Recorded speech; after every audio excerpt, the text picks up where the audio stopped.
안녕하세요. 포요 한율연구소입니다. 이번 시간에는 산유국들이 이제 석유를 정산하느냐, 오페크 회의에서요, 아니면 동결하느냐에 따라서 향후 주가에 미치는 영향도 상이할 것이다 라는 주제를 가지고 나왔습니다. 최근에 국제유가가 WTI 기준으로 88 내지 90달러 안팎에서 등락하고 있어요. 이 금액대가 지난 12월 초만 하더라도 70달러 했거든요. 그러니까 90달러로 비교하면 약 한 40% 정도 상승했죠. 그죠? 불과 한 두 달 사이에. 그러니까 이게 이제 경제에 이제 영향을 주기 시작한다는 거죠.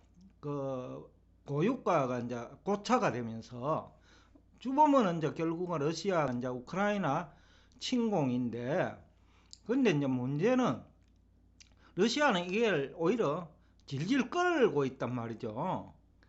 그러니까 아예 침략도 아니고 그냥 팽팽한 긴장 관계만 유지하고 있는데, 그런데 이제 유가가 고공행진을 하면 결국은 이제 피해를 입는 국가와 이제 시장은 석유를 많이 수입하는 국가일 거예요.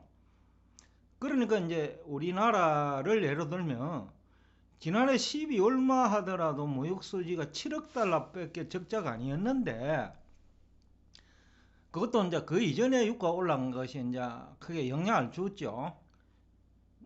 평균 가격을 가지고 이제 수출을 하고 수입을 하니까. 그러니까 지난해 연초 대비에는 지난해 12월 평균 수입 가격이 거의 한 4, 50% 올랐단 말이죠. 그러니까 그것 때문에 이제 12월 무역 수지도 약 한 7억 달러 적자인데, 1월 달에는 이게 이제 48억 달러로 무역 수지 적자가 증가했거든요. 근데 앞에서도 얘기했지만은 이 무역 수지 적자가 단순한 무역 수지 적자 통계상 나타나는 거기에만 국한되는 게 아니고 시장 금리에도 영향을 주고 또 기업의 생산 원가에도 영향을 준단 말이죠. 그러니까 이제 결국 주식 시장에도 전반적으로 우리나라에 이제 부정적인 영향을 준 것으로 이제 볼 수 있는데, 그런데 이제 향후 이제 주가가 어떻게 될 것이냐가 이제 가장 중요한데, 산유국이 이제 정산을 하느냐 동결이냐에 따라 이제 유가 고공행진 정도가 또 달라지겠죠. 그리고 우크라이나가 언제 이 긴장 상태가 끝날지, 이것도 이제 중요한 관건인데, 지금 미국과 러시아 그 전략을 보면 굉장히 팽팽해요. 상당히 지속될 것 같은 그런 느낌이 들거든요. 그럴 경우 이제 우리 한국의 경우에는 1분기 동안 적자가 지속될 수 있다. 이 경우에 이제 외국인 투자자 동향에도 영향을 미치고, 그 다음에 시장 금리에도 영향을 미치고, 결국 유가가 물가 상승의 주범이니까, 미국도 결국 물가 상승의 지금 주범이 유가와 중고 자동차인데, 최근에는 오히려 유가가 더 가장 물가 상승의 주범이거든요. 그리고 미국 연준이 기준금리를 4번 인상한다, 또 뭐 7번 인상한다, 이 얘기가 나오는 배경도 결국 유가 고공행진하고 관계되어 있는 거죠.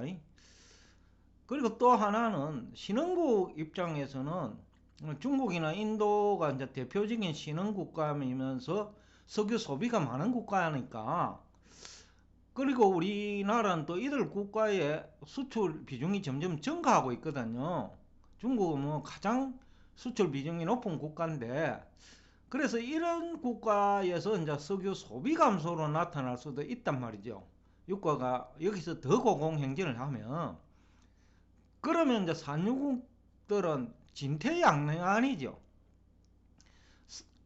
유가가 좋으니까, 산유국 입장에서 좋으니까 석유 생산량을 좀 늘리고 싶은데, 근데 우크라이나 사태가 종결이 되면 이게 또 산유국 경제에 부정적 영향을 주거든요. 그러니까 산유국 입장에서는 진퇴양난이지요. 또 반대로 석유를 소비하는, 또 특히 수입을 해가지고 소비하는 미국은 자체 산유국이니까 큰 문제가 그래도 적은데, 한국처럼 또 중국, 인도처럼 그 석유를 대부분 수입하는 국가는 이게 실물 경제 영향은 물론 금융시장에 이제 영향을 주고, 대출 금리, 예금 금리에까지 영향을 주고 돈의 이동까지 영향을 주거든요. 최근에 우리나라의 경우 적금 금리가 6%대까지 그 상품이 나오면서 돈이 정시에서 적금 시장으로 이동하는 그런 보도도 있었거든요. 그러니까 이게 돈의 이동까지 수반한다는 거죠. 거기다가 환율까지 고공행진을 하면 외환시장에서 또 돈이 많이 소요되고, 그러니까 석유 가격 상승에 따른 그 원화 수요도 증가하지만은 환율 고공행진에 따른 원화 소요도 증가하는 거죠. 그러니까 자금시장 경색 현상도 나타나는 주범 역할을 할 수 있고, 이게 장기화되면 신흥국, 특히 석유 소비가 많은 중국이나 한국 등은 경기 불황으로 반전될 수도 있다라는 거죠.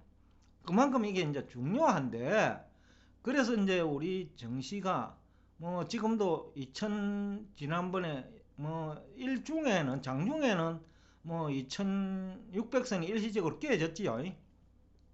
그럼에도 불구하고 바닥 논쟁이 있는 이유도 그 바로 석유 가격하고도 그 관계가 있죠. 이게 이제 기준금리하고도 관계되어 있고, 그 다음에 그 수출이 그 동양 내지는 무역 수지하고도 관계되어 있고요.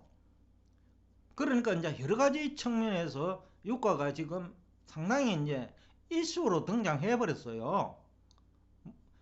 그 이면에는 이제 물가 상승이라는 표면적인 얘기지만은 그 이면에는 유가 상승이 있거든요.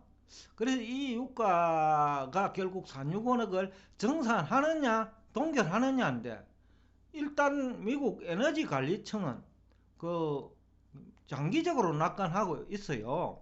우선 지난해 미국의 석유 생산량은 일평균, 그러니까 2021년 일평균입니다. 약 1160만 배를 생산했어요. 그런데 에너지관리청에서는 내년에는 그 1230만 40만 배럴까지 예상하고 있거든요. 또 오펙도 올해는 1160만 정도 됐을 거예요. 2630만입니다. 정정합니다. 오펙이 2021년 그 일평균 생산량이 2630만 배럴인데, 미국 에너지관리청은 2880만 배럴까지 내년에 증가할 것이다 라는 얘기를 하고는 있는데, 그건 내년의 얘기고, 지금 현재는 이제 우크라이나 사태 내지는 산유국에서 석유 정산에 소극적이니까 우크라이나 사태가 그 풀리는 순간에 유가가 큰 폭으로 하락할 수 있거든요. 그러니까 이제 진퇴양난인데, 이 기간이 길어지면 우리 코스피 시장에도 실물 경제는 물론 코스피 시장에도 추가적인 어떤 하락 압력, 그러니까 성장률 둔화 내지는 주가도 2500선 초반대까지 내려갈 수 있는 거 아니냐, 이런 이제 예상이 가능하죠. 그래서 인도도 최근래에 다른 국가도 대부분은 이제 미국 증시 충격받으면서 함께 충격을 받았지만은, 유가 고공행진이 일어날 경우에는, 지속될 경우에는 인도 증시에도 악재가 될 수 있다. 지난 1년간 인도 증시가 참 매력적이었는데, 아마 유가가 고공행진을 한다면 인도 경제에도 부정적인 영향을 미칠 가능성이 높다. 인도도 석유 수입이 많기 때문에 자금시장 경색이 일어나고, 그 다음에 시장금리 올라가고, 또 외환시장으로 돈이 이동하고, 그런 일이 발생할 거거든요. 그렇기 때문에 이제 유가 향방에 대해서 또 산유국이 오펙 회의에서 2월에 한 번 있을 거로 뭐 지금 예정돼 있는데 정산하느냐 동결하느냐는 또 다른 시장의 악재 또는 호재가 될 수 있다. 특히 정유회사 주식에 호재 또는 악재로 작용할 가능성이 높죠. 왜냐하면 지금 정유회사는 유가가 상승 국면이 유리하거든요. 뭐 유가 수준이 배럴당 뭐 100달러 이상까지 상승하지 않는 한, 그렇다 하면 이제 그 나머지 기업들은, 그러니까 석유를 원자재로 소비하는 석유화학 업체나 또 아니면 철강 회사도 뭐 에너지 소비가 많으니까요. 그런 기업들은 문제가 커질 수 있다라는 얘기. 또 우리 국내 정권 전문가들이 추천하는 종목도 유가 상승에 따른 그 상장 기업에 미치는 부정적인 영향을 고려하지 않거든요. 그러니까 이제 그런 것도 이제는 고려를 하면서 투자 여부를 결정해야 되지 않느냐라는 얘기가 이제 가능하겠죠.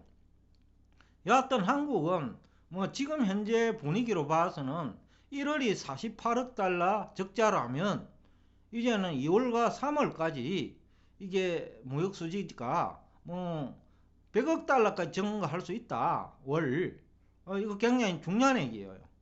외환시장에도 중요한 얘기지만은 주식시장에도 굉장히 중요한 얘기고 금리시장에도 중요한 얘기죠. 특히 한국의 경우에는 나아가 부동산 시장도 지금 뭐 부동산 전문가도 그거 유가 얘기를 아무도 안 하거든요.